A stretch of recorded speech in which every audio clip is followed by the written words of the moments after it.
Both going into naval aviation and then into the Air Force and into the U-2, there's very few women flying. I know that from my own experience, so we both share that in common. Right, And there are even fewer minority women flying, and right. minorities in general. So, what did you encounter in that process that may have added some extra layers of complexity? So yeah, so you're right. I think we were talking about some numbers back when we first met. Less like 6.68% in 2020 of all the service, all branches of service Right. were women, and of those women, less than 2/10 of a percentage point were women of color. Yeah. And so I'm a small group of a small group. Back in 1994, 2000, 2021, we're still less than 2/10 of a percentage point. Wow. And so, for me, I always have this attitude when you get into a situation, you perform. I learned that from my on wing when I was a student flying T-34s, Right. that when you walk into a room, people may think a lot of things about you. You're here because of X, Y, and Z, because you're a woman of color, you're a woman, whatever. There's diversity push. But he says if you perform after a while, they have to say you're there because you're good. So I've Yeah. always taken that with me. And I think going to the YouTube program was no different. Sure. Um, I knew it was a different branch of service, but I was used to it flying at Moody Air Force Base. So I understood Air Force, how the Air Force operated.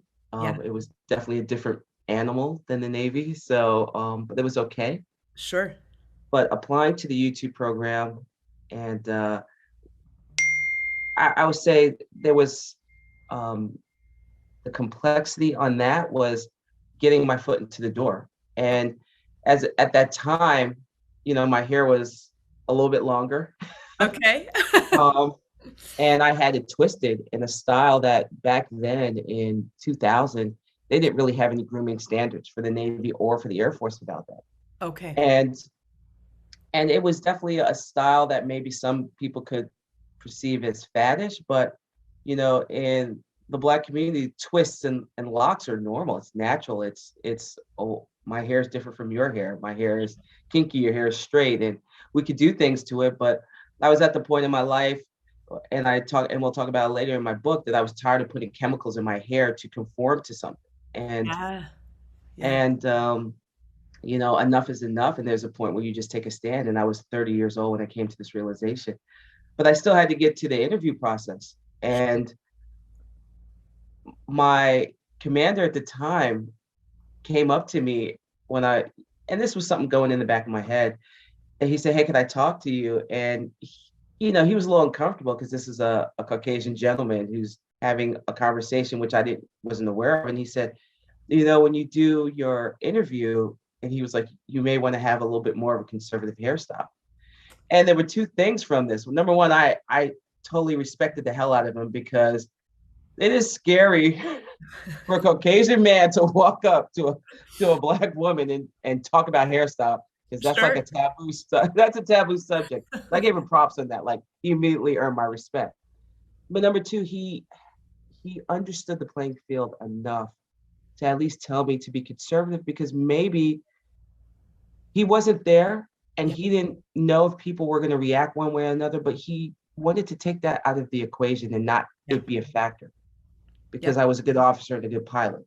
And I appreciate that. So for people who are out there who, you know, are talking to someone from a different culture, Right. I think you approach it from a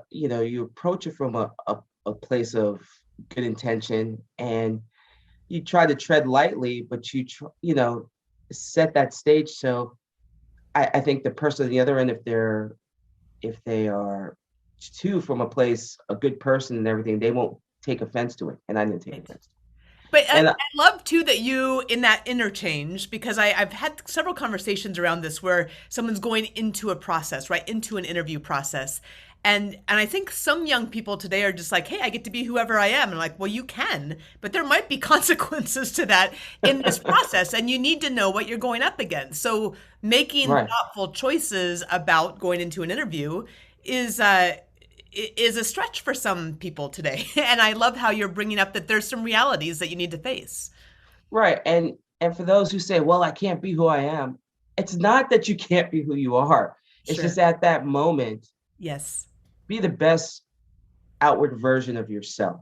And Right. if you want your hair color and stuff and the tats or all this other stuff, which I don't have a problem with, but Sure. other people may. Right. Some people cannot see beyond what you look like. And some people are like that with me. And it takes time. And for those who are smart and intelligent and look at people for what they're worth and not their looks, it's Right. great. But we have to deal with some people who are, I don't want to say, who are shallow, Yeah. just for lack of a better term. They're just Sure. shallow. Sure. They're shallow. And so, for those young people out there, you could be yourself. Just Right. in that one instance, it can make all the difference between being yourself and changing the culture of an organization, Sure. or being on the outside still mad that you can't get in. Thanks for listening to The Grit Factor. If you enjoyed this episode, please leave us a review on your favorite podcast app and share it with a friend. Also, pick up your own copy of The Grit Factor for more candid stories and lessons from leaders in the vanguards of their fields. And invest in yourself and in your team with learning journeys in grit, leadership, purpose, and storytelling at thegritinstitute.com. Thanks for listening. I hope you'll join me for the next episode of The Grit Factor.